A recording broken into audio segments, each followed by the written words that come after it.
Olá, pessoal. Estamos aqui com essa questão da Universidade Estadual de Ponta Grossa, Paraná, 2023. Vamos ao enunciado. Em moscas das frutas foram analisadas as heranças de duas características, cor do corpo e tamanho das asas. Os fenótipos selvagens correspondem a corpo castanho, genótipos pesão-pesão ou pesão-pezinho, e asas normais, genótipos vezão-vezão ou vezão-vezinho. Então, assim, o fenótipo selvagem você precisa ter os alelos dominantes. Então, é o que ele coloca ali, ó. Pus pesão traço, porque esse traço significa que pode ser homozigoto dominante ou heterozigoto, né? Como ele colocou aqui, ó.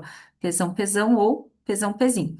E para ter asas normais, você precisa de um alelo dominante. E aí, tanto faz aqui se vai ser vezão, vezão ou vezão, vezinho. Então, isso daqui são os fenótipos selvagens, né?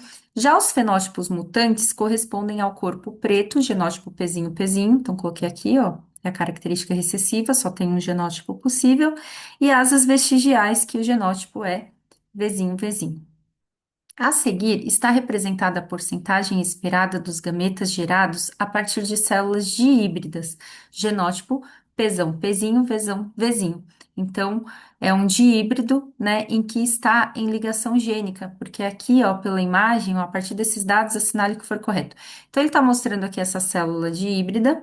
Porém, é um caso de ligação gênica, né? A gente vê aqui que o pesão está ligado com o vezão e o pezinho com o vezinho, uma posição que a gente chama de posição cis, onde os dominantes estão juntos em um cromossomo e os recessivos estão juntos no cromossomo homólogo. A gente pode representar aqui com uma barra, ó, põe o pesão, vezão, que estão ligados, estão juntos, barra o pezinho, vezinho, que estão ligados. Isso configura uma posição cis, né? E aí a gente vê aqui quatro gametas diferentes.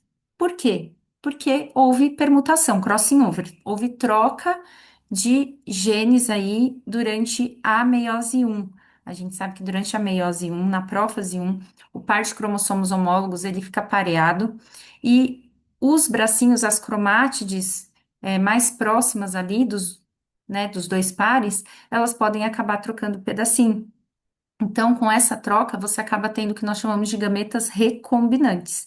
Então, se fossem somente gametas parentais, sem permutação, a gente teria somente dois tipos, que seria pesão, vezão e pezinho, vezinho. A gente vê eles aqui, logo os dois primeiros, né? Pesão, vezão, pezinho, vezinho. Você nota que eles estão em uma porcentagem maior do que esses outros aqui, que são os recombinantes, né? Porque quando ocorre permutação, ainda que ocorra em todas as células, só metade dos gametas serão recombinantes, porque as cromátides externas, elas não estão próximas para que ocorra crossing over entre elas.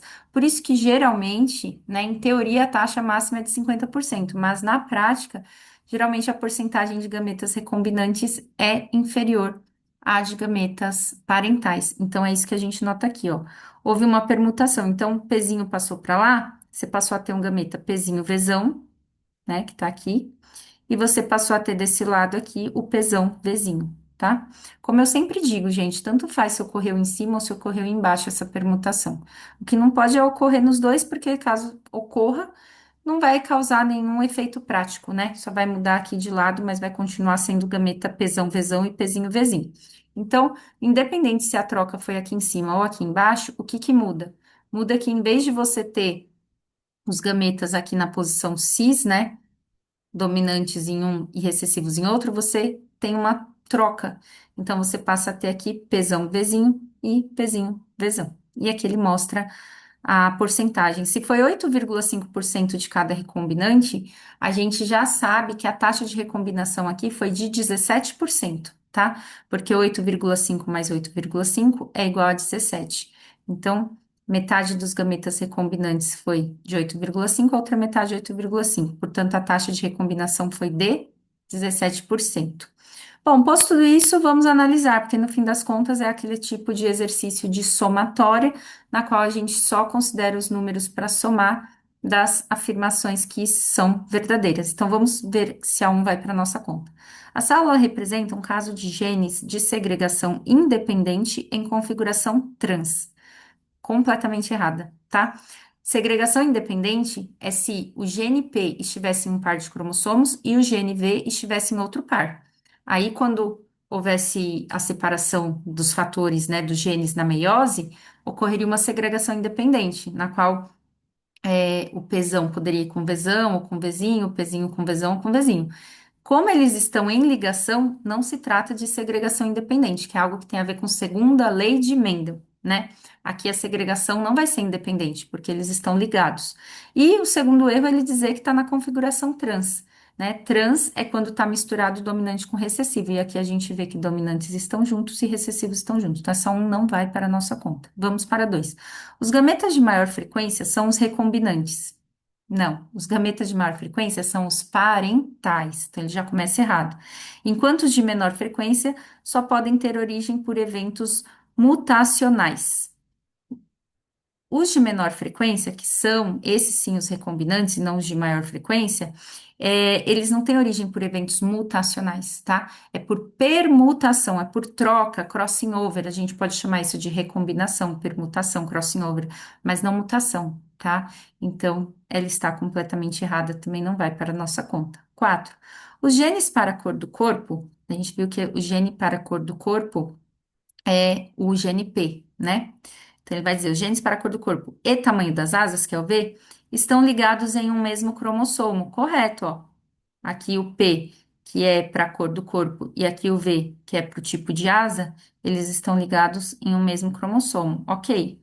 Estes recombinaram-se na meiose e formaram os gametas recombinantes, pesão Vzinho e pezinho Vzão. Correto. Que o pesão Vzinho e o pezinho Vzão são os que estão em menor proporção, né? E a gente vê que eles não seriam possíveis aqui originalmente somente porque ocorreu uma permutação. Então, estes recombinaram-se na meiose e formaram os gametas, ok, além dos parentais, que são pesão, vesão e pezinho, vezinho, correto? Pesão, vesão e pezinho, vezinho são os parentais. Esses aqui, que são diferentes, tiveram origem a partir de uma recombinação que aconteceu na meiose. Então, a 4 está ok, perfeita, vai para a nossa soma. E por fim, a 8, os genes P e V estão a 17 centimorgans de distância um do outro. Correto, porque a distância corresponde à taxa de recombinação. Então, se a taxa de recombinação aqui foi de 17%, porque os recombinantes somados, né, 8,5 mais 8,5 dá 17%, então esses 17% correspondem à distância, que poderia estar em unidade de recombinação, e aqui no caso está em centimorgan, tá bonitinho, tá certinho. Então, para nossa conta, vai somente o 8 e o 4, totalizando 12. Certo, pessoal? Eu espero que tenha ajudado. Até a próxima. Tchau, tchau.